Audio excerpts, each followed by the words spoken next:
দেশের বিভিন্ন স্থানের সভা সমাবেশ ও মানববন্ধনের খবর জানাচ্ছেন নাদিরা সুলতানা।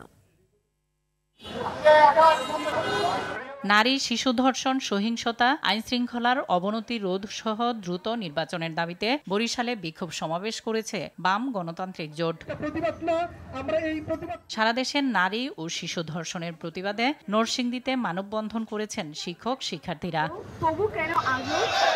চাকরির রাজস্বকরণ সহ ৭ দফা দাবিতে ঠাকুরগাঁওয়ে মানববন্ধন, বিক্ষোভ মিছিল সমাবেশ করেছেন প্রাণী সম্পদ দপ্তরের এআই টেকনিশিয়ানরা। চাঁদপুরের মেঘনা নদীর অভয় আশ্রমে নিষেধাজ্ঞা অমান্য করে ঝাটকা ধরায় ৩ জেলেকে গ্রেপ্তার করেছে টাস্কফোর্স। এ সময় ২টি নৌকা, কারেন্ট জাল ও জাটকা ইলিশ জব্দ করা হয়। সাংবাদিকদের জন্য চাঁদপুরে শুরু হয়েছে 3 দিনের মোবাইল সাংবাদিকতা বিষয়ক প্রশিক্ষণ। জেলা প্রেস ক্লাবের আয়োজনে এই প্রশিক্ষণে স্থানীয় সাংবাদিকরা অংশ নিয়েছেন।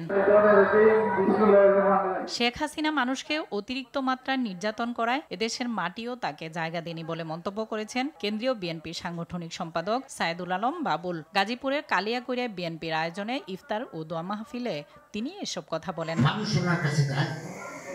জনগণ ভোট দিতে চায়, তাই অতি দ্রুত নির্বাচনের ব্যবস্থা করার আহ্বান জানিয়েছেন বিএনপির চেয়ারপারসনের উপদেষ্টা বীর মুক্তিযোদ্ধা জহিরুল হক শাহজাদা মিয়া। ফরিদপুরের সদরপুরে বিএনপির ইফতার ও দোয়া মাহফিলে তিনি এসব কথা বলেন।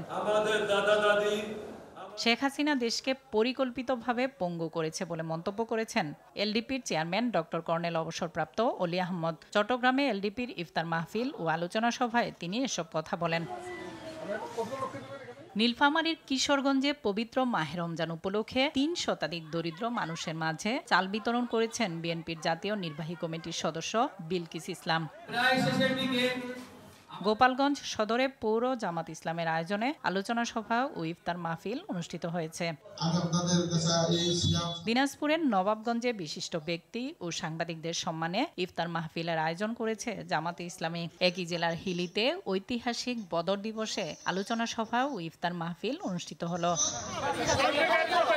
ঢাকা নবাবগঞ্জে বিএনপি নেতা আব্দুল হাই পান্নুর সন্ধান দাবিতে বিক্ষোভ মিছিল, মানববন্ধন করেছে স্থানীয় বিএনপি। নোয়াখালীতে বিএনপির উদ্যোগে শারীরিক প্রতিবন্ধীদের মাঝে হুইল চেয়ার, ইফতার বিতরণ ও আলোচনা সভা অনুষ্ঠিত হয়েছে। পিরোজপুরের ভান্ডারিয়া একটি ব্যবসা প্রতিষ্ঠানে হামলার প্রতিবাদে মানববন্ধন করেছেন স্থানীয়রা। বিশ্ব শান্তি ও মানব কল্যাণে মঙ্গল শোভাযাত্রার মধ্য দিয়ে ভোলায় শুরু হয়েছে 11 দিনের হরিনাম যজ্ঞ। জেলার কেন্দ্রীয় মদনমোহন মন্দিরে এ মহাযজ্ঞে দেশসেরা কীর্তন দল অংশ নেয়। নাদিরা সুলতানা, RTV।